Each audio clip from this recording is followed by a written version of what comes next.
So thank you to the organizers, first of all, for giving me a 20-minute time slot to speak today.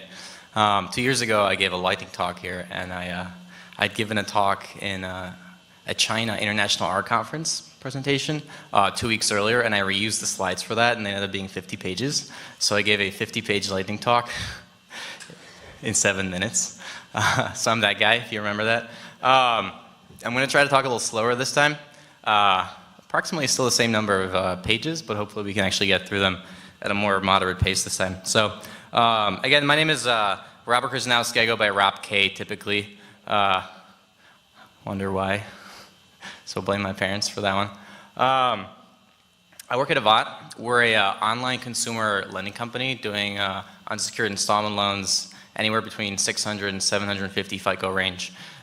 We've been around since 2013. Growing really quickly. We grew from 0 to 1,000 employees over the course of about 2.5 years. Nowadays, we're trying to expand out to different kinds of products, launching a credit card product end of the year, plan to expand out into Canada and Australia eventually at some point in the upcoming years. So very fast growing company, lots of interesting, exciting technology problems. And my title is Director of Data Engineering, which is actually kind of annoying for recruiters because they all just send me these like ETL scripting positions, and that's not what I do. So it throws off the trail a little bit, but I did hit all the 3 buzzwords, so that's kind of cool. The place where we're at today is a lot of the stuff that we do involves a lot of analytics, a lot of machine learning, doing a lot of predictive problems, structured supervised learning. And so at the very beginning, it's kind of, all right, so kind of let me start here. I actually look backwards. Okay, so this is kind of the information slide. Feel free to check out this website. It's live as of literally this morning. So this is actually the very first time we're publicly presenting this. Avant is sort of presenting this. It's licensed under MIT. It's a collection of our packages that we're releasing based off of work that we did in 2013 and 2014 that was suitably refactored. So it's all up on GitHub now. And if you want, you can tweet us, #Syberia or something like that. And there's an email if you want to email us with questions. So here's kind of what motivated this, is at the very beginning, it was just me and my buddy Tong Lu. We joined Avant really early on, and we worked together for about 2 years, almost just the two of us with our Chief Risk Officer, John Sun, trying to solve a bunch of underwriting, modeling related problems. And we were using R, kind of for everything. And we had no idea how to use R, so our initial code base was just a total mess. This was before we knew how to use packages, so kind of after 6 months of that and running into all these tangly obstacles, we realized our problem was just we were treating R the wrong way, because R workflows are typically sort of scripting workflows. You kind of just script it out and then you're done. You just kind of convince yourself that's all you had to do, and then you move on with your life. And that's kind of a problem. You can split stuff up into packages, which are great, sort of like almost like theorem proving devices, right? My background is in mathematics, so I think of packages as like nice theorems. You know, they're very nice and abstract if you want to import some data in a certain format, or if you want to build something like dplyr or ggplot, right? But they kind of fail you when you have a lot of stuff that's constantly changing with a large team, because they enforce a very specific structure, and a lot of times there's lots of constants all over the place, like a .csv file here, a parameter there, right? It's kind of hard to use packages for that workflow. And mostly test-driven development, I mean, it's built into packages because of test-add and test-add some more, but test-driven development workflow is pretty difficult with large teams of data scientists. And it's really important to use testing. A lot of software engineers sort of keep emphasizing that. That's like the first thing you should do is like, you're Mr. Miyagi, you know, write your test, and then you actually build the rest of it. And the reason for that is because as the project grows in complexity, like if you're working with 1 or 2 people, you all know what you've built. But if you're working with 10 people or 50 people, or if you're like Google, where there's 50,000 people and they all work on the same repository, Google actually had to build their own version control system to make that happen. You want to make sure that nobody breaks someone else's stuff. So it's really important to have that built in when you have large projects.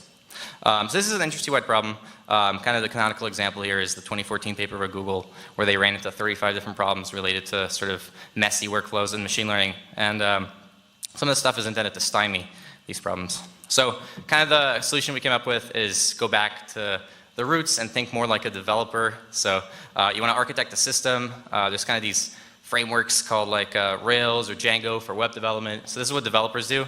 when they're faced with a seemingly insurmountable problem is they write a framework. And that sounds like a sort of scary, messy word, but really all it means is if you have a bunch of packages that are all thematically connected, right, kind of like tidyverse, where it's almost like a framework, right? There's a bunch of packages that all work and mix and match well together.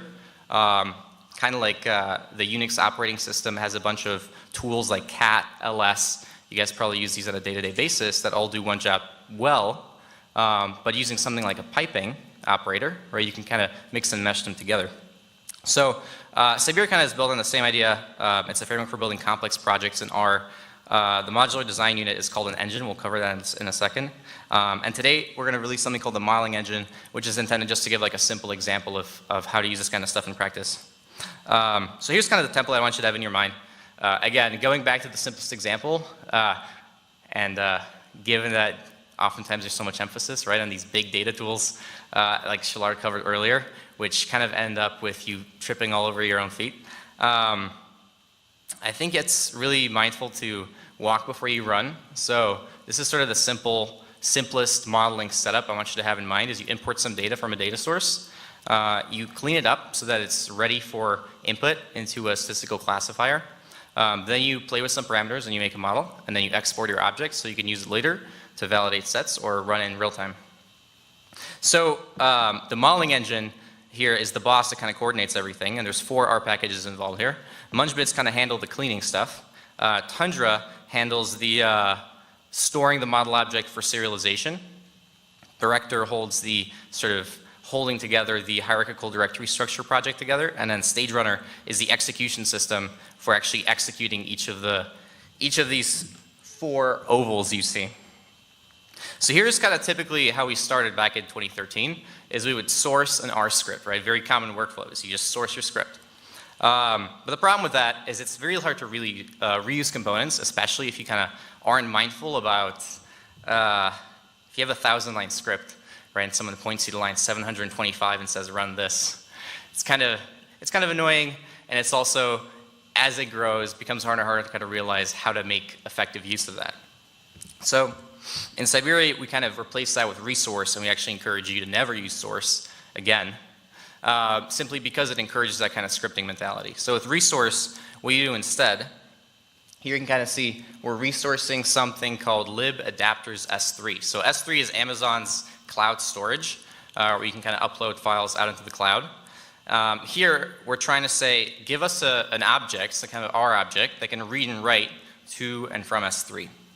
So the idea in Syberia is everything is a resource. All the resources have to have accompanying tests, and each resource type has its own kind of grammar. So let's pick kind of the simplest task just for illustrative purposes. Let's import some data. So I try to kind of pick a super simple example I could fit onto one slide. You see I'm not really doing much here. This is just so you can kind of get familiar with a little bit of syntax. The green read and write methods, if you were to source this file, nothing really would happen, right? Because you just have 2 local variables. So if you use resource instead on it, we'll see in a second what happens. There's this other file called config routes that's present in all modeling projects where you basically specify how to read stuff in libadapters and use the adapters controller.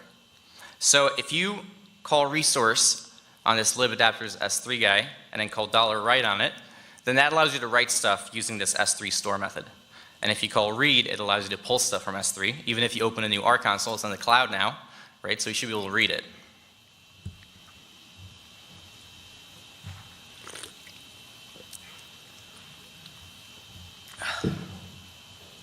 The other thing is that you can add tests. So if you put something in test/lib/adapter/S3, it doesn't really matter what code is written here.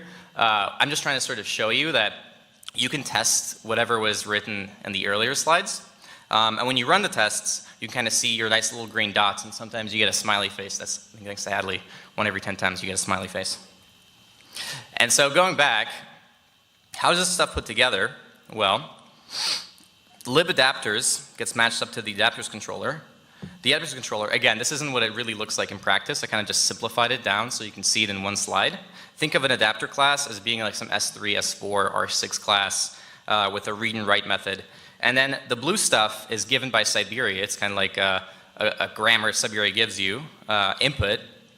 And then the green stuff, read and write, that comes from our file, from libadapters S3.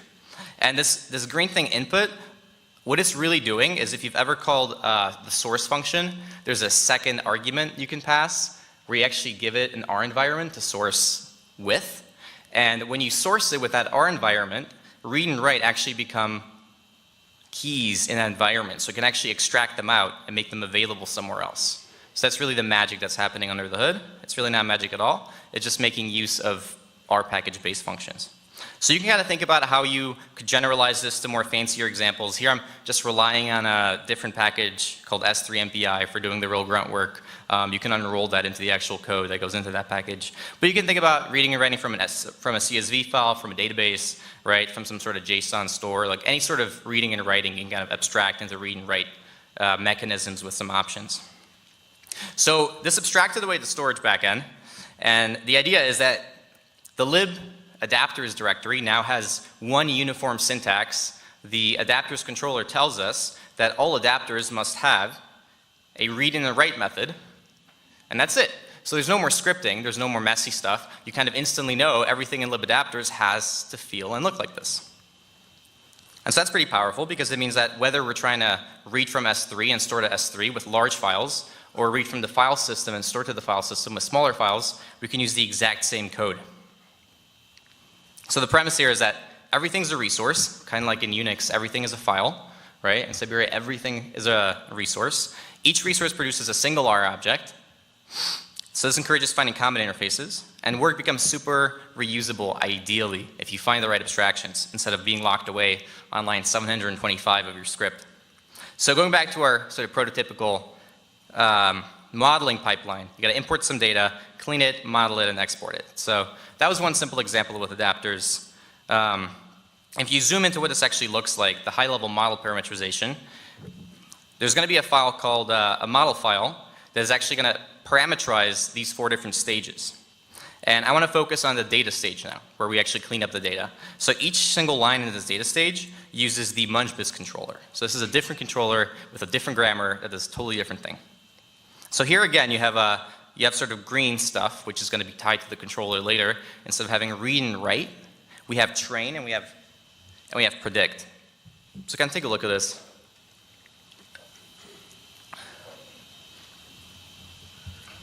This doesn't do anything useful. It just orders by a certain column. You probably don't really need to do it. I just try to find the shortest munchbit we had in our code base, and this is the one. So you can kind of see that train and predict are the exact same function, and I'll explain what that means in a second. And you can actually check from the Arc console by running that code that ordering by the first column is the same as the actual code I've unrolled sort of on the right-hand side of that all.equal call. But here's a more complicated example. And this is still simple, but I'm trying to show you is that sometimes train and predict are the same, sometimes they're different. This is what Spark calls wide versus narrow transformations, and sort of the source of that Google paper. When you're scripting, you don't realize what's a wide and what's a narrow transformation, and that's where all the problems come from. In narrow transformations, you don't need to know anything about the training set. You can just do operations one-on-one. In wide transformations, you need to somehow store some metadata coming from the training set, and every time you retrain your model, the metadata might change. So for example, with mean imputation, you got to store the mean, right? And if you subsample a different population, then the mean for your feature might change. The same thing is true for normalizing z-scores. You got to memorize the mean and the standard deviation. And so in this grammar, again, input is provided by Syberia. This is actually a different input. This is a munchbits input. And then the green stuff is going to get used by the munchbits controller. So we can check in the Arc console that we actually impute correctly. Again, this is a super simple example. In the real imputer, it's slightly more complicated, but this is just so it can fit on one slide. So here's sort of a condensed version of the munchbits controller, just to kind of show you. Most of the work is done in another package, but it's constructing this munchbit object with the train and predict method coming directly from that file. A more complicated controller, classifiers, you can do more stuff. It builds a Tundra container and then does something called deflation. But the point of that is that it allows you to keep the actual syntax at the tip of the iceberg, the model file itself, pretty compact. You just have to say, we're going to use GBM, and we're going to have these many trees, and we're going to use this ADA. And so zooming in on that, that's kind of what it looks like. You can pick your own parameterization. This isn't canonical. You can kind of play around and change things a lot. And here's a complicated one. Don't read this. This is intended to scare you. This is just to show you, like, you can make things as complicated as you want. One problem we kept running into is that we wanted to have helper files so that we wouldn't have that problem where we'd have a 1,000-line file. So if you notice, models/models.r, models.r has the same name as its parent directory. We kind of call these idempotent resources. Anytime that an R file is in a directory with the same name, the files around it with a different name are considered helpers, and they're invisible to Syberia. They're only usable by that models.r file. JavaScript, the Node.js community takes a similar approach. It's to kind of fit in into a language that never meant to become so popular, right? So this is kind of like a solution around that problem of having lots of helpers that are local just to your given resource, is to have idempotent and not idempotent resources. And when your thing gets too complicated, turn it into an idempotent resource by putting it in its own directory with an R file with the same name. So there's other stuff we can do. We can create grammars for modules to sort of tie together a bunch of functions. We can use indicators for constructing things like a formula object that actually, when mixed with a data frame, pulls stuff from an ETL backend, where each of the left-hand side maybe comes from a BI tool like Looker, and the right-hand side comes from data sources like Postgres, etc. You can turn your formula into a dynamic formula that's capable of sort of making your data real on demand. Stages for actually specifying what you do with import, data model export. Jobs if you want to do stuff like building reports, monitoring checks, and queries, like for example if you want to have a SQL query in R that interpolates a bunch of stuff that comes from your project, you can have a grammar for that. And so what do you actually do with this? Because I only showed you a list, right? So the model file itself is just a list. It parameterizes everything you want to do. To actually breathe life into it and make it do something, well, what better thing than typing run, right? So we have this helper called run. This doesn't actually pollute the R global namespace. It attaches under a different namespace. If you don't know what that means, that's fine. It's a more advanced R thing. But this run thing gets attached to your search path and it becomes available in the R console. You can type run example. It finds the correct model, runs the model. This is the simplest possible. This is like a hello world model. Doesn't actually do anything. It's just using iris. And you can call predict on it to get a bunch of predictions. And so that model$predict call takes care of reproducing your feature engineering from scratch, from the raw data, to running all those things you put in data stage, then calling the classifier, and then returning the scores. You can rerun just one of the steps if you want to do debugging. Typically the suggested workflow here, and the point of all this, is that you can interactively kind of debug your way through the end of data stage, starting with a messy data set, rerunning stuff, and then playing with the before and after, which you see there's aliases here, capital A and capital B, that allow you to kind of debug your munch procedure as you go along until you're happy. You can do test project, one of the exported helpers as well, to kind of run all the tests. We mentioned earlier that everything has to have a test, and if it doesn't, your test suite breaks. So this kind of forces you to be honest with yourself and make sure that no one can push anything to your project without having a nice test to ensure that it's actually doing what it's supposed to be doing.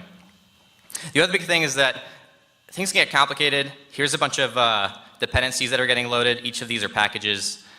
This kind of, under the hood, there's a thing called Lockbox that's managing that stuff and ensuring if you're on two different versions of the project called branches, if you're familiar with version control, different users may be using different versions of different packages, even if you're using hundreds of them, and no one's going to get confused and trip over their feet. Under the hood, it actually stores the packages in a separate directory, and it never interferes with your global library. So if you install Syberia by going to that Syberia.io thing, it's actually going to be installing all these versions of packages in the background without touching your global R setup so that you can't mess it up. Here's kind of how what's happening under the hood is there's a file called the log file that actually you can specify all the versions of the packages you want, and that comes with your code base. And so when you open up R, it's going to set up, it's going to clear your entire path of attached libraries and set these guys up for you instead. So currently we have tens of thousands of commits with this approach. Thousands of different branches of development. 35 different people have made code commits, meaning small modular contributions. And so in the future, currently we have two main engines, kind of just for illustration purposes. You can build your own. That's the whole point of this, is if you don't know how to solve your problem, then use the 6-month messy approach and then once you kind of crystallized what you think the abstraction should be, write an engine.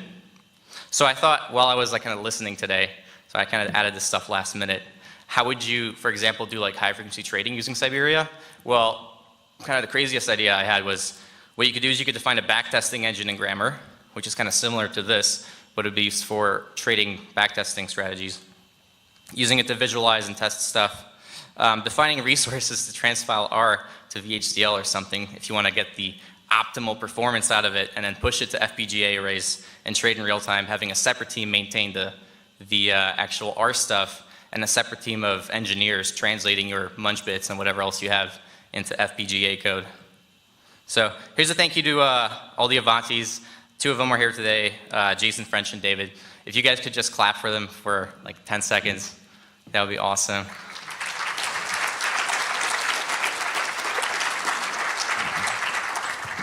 So a lot of work went into this. We've been working on this for a while. This is just sort of the tip of the iceberg. Most of the stuff we have internally is obviously specific to our domain. This is all agnostic to our business purpose, which is what allows us to release this under an MIT license so anyone can use it for whatever they want.